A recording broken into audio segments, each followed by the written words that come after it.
Kamusta po? Ayan, nag-record po ako dahil gusto ko pong ipaalam sa mga nagme-message po sa akin. Nandami ko po nagme-message. Gusto ko pong magpasalamat dahil appreciate ko po lahat ng mga nagme-message sa akin. Kung kamusta na daw ba ako, ano daw po ang balita, ano daw po ang update sa akin. Gusto ko pong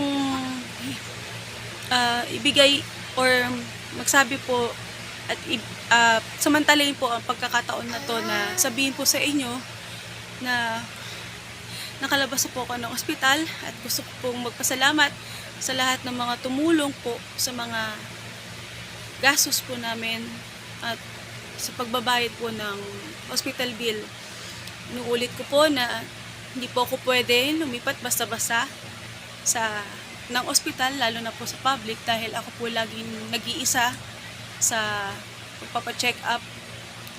Hindi naman po kasi pwedeng hindi magtrabaho ang aking asawa sa dami po ng mga doctors ko, and minomonitor po ko palagi, and sana po nauunawaan po ninyo na mahirap po mag back to zero sa case ko na napakarami pong condition po gawa ni SLE or ni lupus.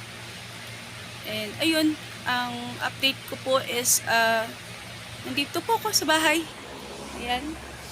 Nandito na po ako. Nakalabas po ako nung Sabado ng gabi. Nandito na po ako. Ngayon lang po ako nag-message, record at nag-post na nandito ako dahil nagpahinga po muna ako, and sinulit ko po muna yung mga araw ko po na kasama yung mga anak ko dahil na-miss ko rin po sila.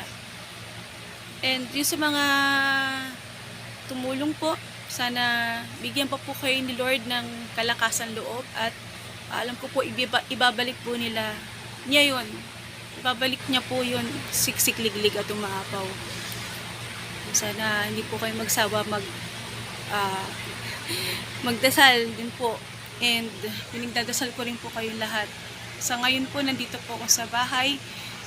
Since ng Holy Week, hindi po ako makapagpa-schedule ng physical therapy dahil Holy Week na po and wala na pong available na slot. So, next week na po yun. And sabi ko nga po sa post ko na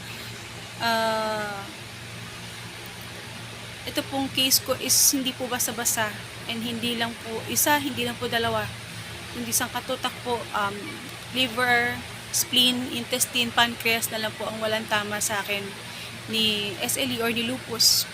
Yes po, pati ovary meron na rin ako. Nasa post po yan. And ayun po, twice a day ang therapy, and kailangan siyang maayos. Babalik po ako next week sa spine surgeon ko para malaman kung malakas pa rin ang pagsipa, kasi kung malakas pa rin po ang sipa daw po ng pag-reflex ko is pag-reflex sa akin, pag-test ng reflex, pag ina-assess ako is malakas pa rin, meaning talagang kailangan kong ayusin kasi lumiliit na rin po ang aking muscle sa leeg. Sabi po ng doctor, ng rehab doctor, pag lumiit pa po siya lalo dahil lagi po ako nakaganito kasi mas mahirapan po at mas masakit na po ang leeg ko. And doon naman po sa neuro ko is worst case scenario po is yung pag na-paralyze po ako is mahirap na pong i-reverse or ibalik or gawing normal po yung ibang tinamaan ni lupus po sa akin. Yun po, nagagamot pa rin po ako dito, and sa mga nagsasabi po na magaling na daw po ako, nako, sana nga po magdilang anghel po kayo. At samantalin ko rin po pagkakataon na to magpasalamat po sa lahat po ng mga nakasama ko sa Zumba industry. Naging makulay po, mas makabuluhan po ang aking career sa mundo ng Zumba, sa mga Zumba instructors, and bilang may kaalaman sa medical field. And ayun nga po, hindi ko man mai-practice sa hospital dahil ako po hindi pa lisensyado, or at least nakapag-share po ako sa inyo ng healthy lifestyle. At di ko man po kayo kilala lahat, o hindi mo po man po kayo nakakasama. Yung iba po, hindi ko na maalala ang pangalan. Pagpasensya nyo na po talaga kasi talagang sa gamot na rin po kasi din. So, kakaroon na po ako ng memory gap, long term or short term memory. Ayun po, ayun lang po ang aking ma-update muna. And sana maging ligtas po ngayong Holy Week kayong lahat. And magdasal po tayong maigi, and alam kong diringgin po tayo lahat ni Lord. And pagdasal po natin ng buong mundo, lalo na po sa mga nasa Middle East. Alam ko po, hindi lang ako may pinagdadaan na may mas matindi pa. So, ako po ay sobrang nagpapasalamat kay Lord na nandito pa rin ako kasama ko yung mga pamilya ko.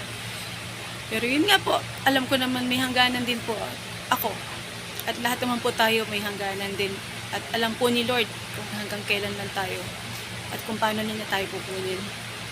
So yun po, wala na po akong ibang masasabi. Kung meron man po, siguro next video na lang.